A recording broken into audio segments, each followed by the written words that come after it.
Okay, yeah. So using the column method, I'll finish, and but that's not the way I'm gonna do it. So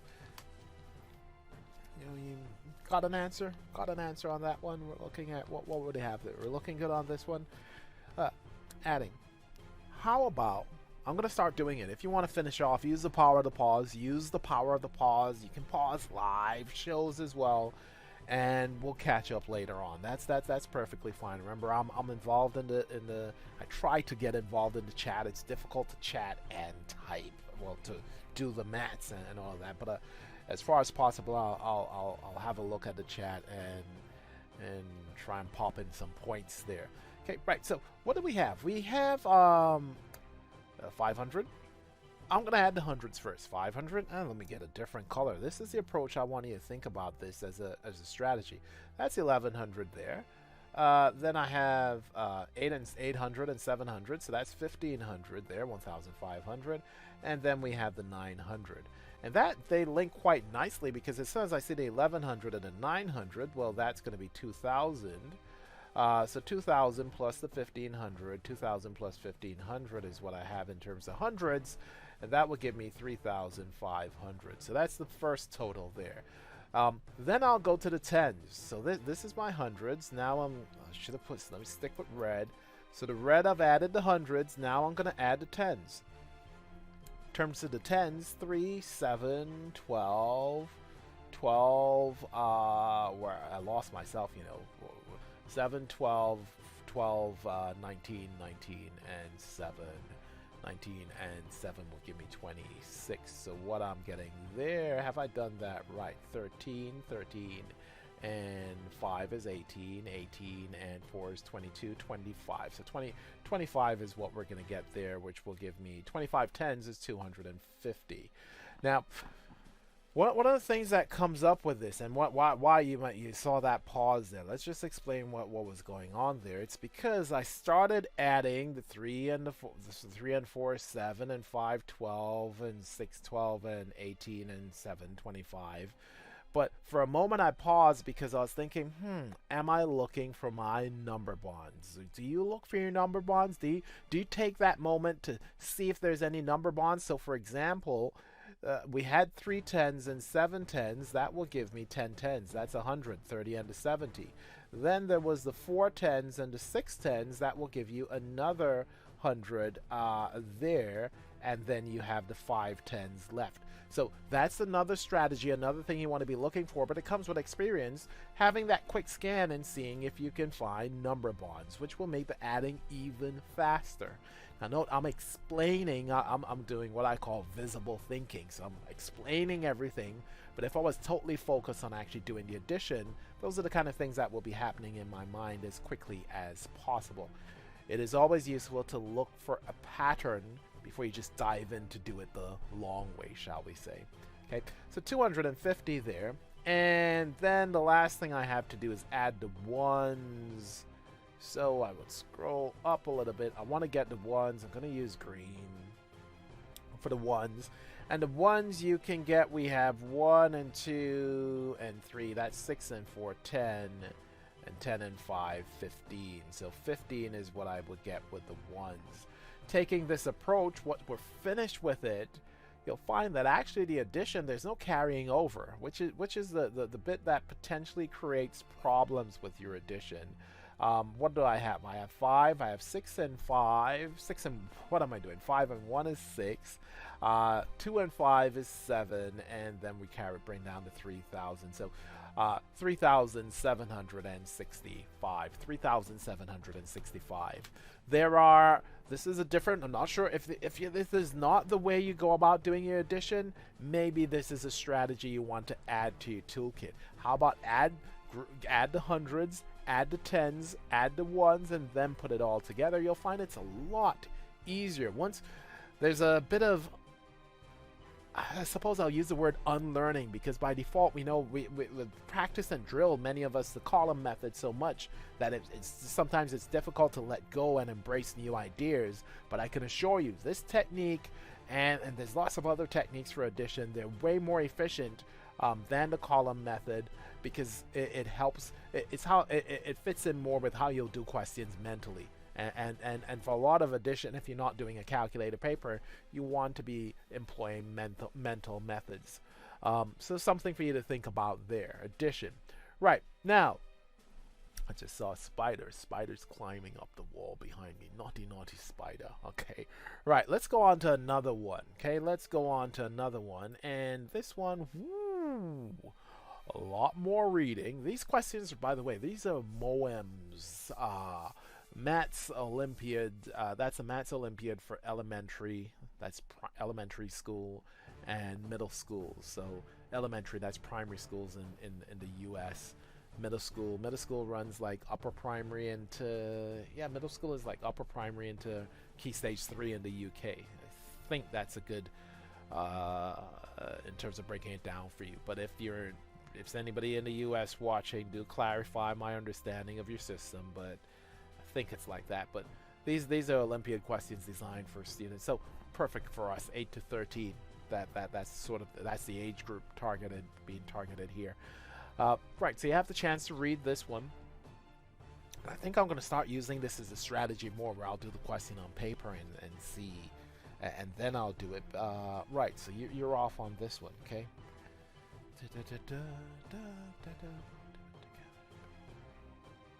What I was saying, this is a picture's worth 1,000 words. Draw a diagram, visualize it.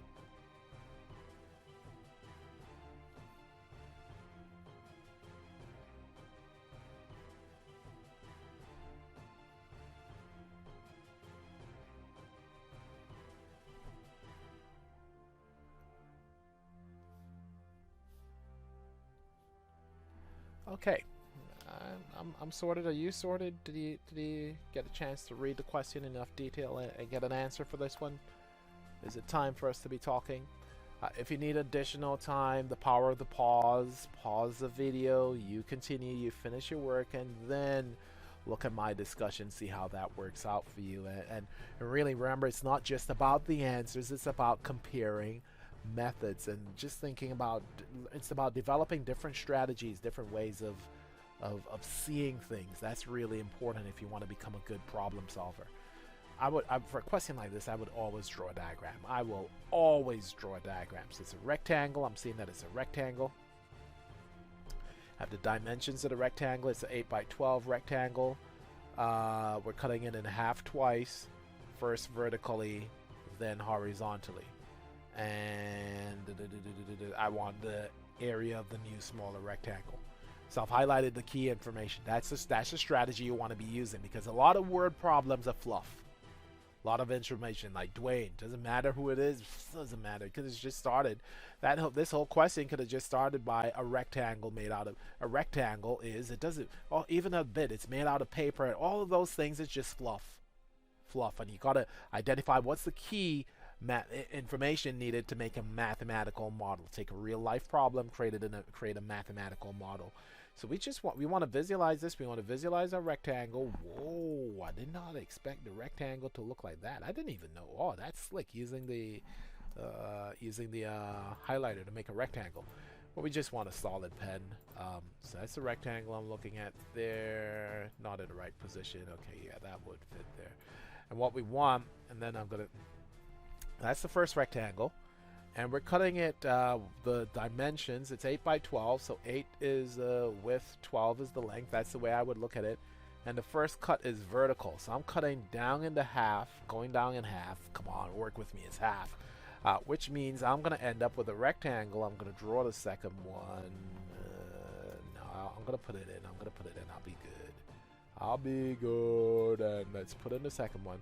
If I cut it down in half, that new rectangle, what's the dimensions going to be? It looks more like a square. I'm sorry. It's going to be 8 going down, not drawn to scale, 6 going across, because I cut it in half. I've cut off this piece. So I got an 8 by 6. And now I'm going to cut it in half again, but this time I'm cutting it horizontally. So that means I'm going to do a split this way. And after I do that split,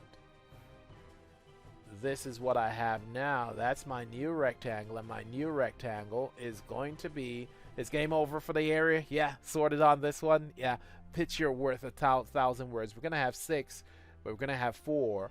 The area of a rectangle, area is length times width. So what we have is 6 fours, which is 24 centimeters squared. So 6 fours, 24 centimeters squared. That's what we're looking at for this problem. The picture, drawing that visual so you clearly could see how the folding impacts on the dimensions, that was critical to success in this question, I would say. You could do it, and remember, I'm making you might have seen that picture in your head. I'm just making everything explicit, but making it explicit yourself, just putting it on paper. You know, you're working on your paper, looking at it. Again, diagram, powerful tool for problem solving. Okay.